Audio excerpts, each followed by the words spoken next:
This is a calculus-based physics class here at Augusta University. Each team is going to get up and present their work today.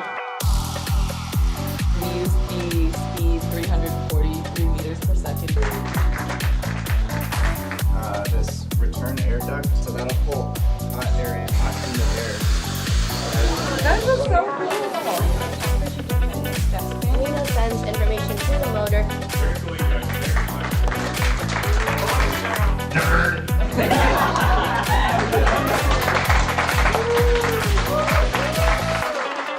And then it waits, it checks the voltage again to make sure it's moving.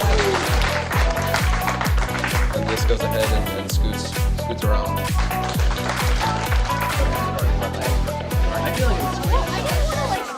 I appreciate it. Thank you for your good work.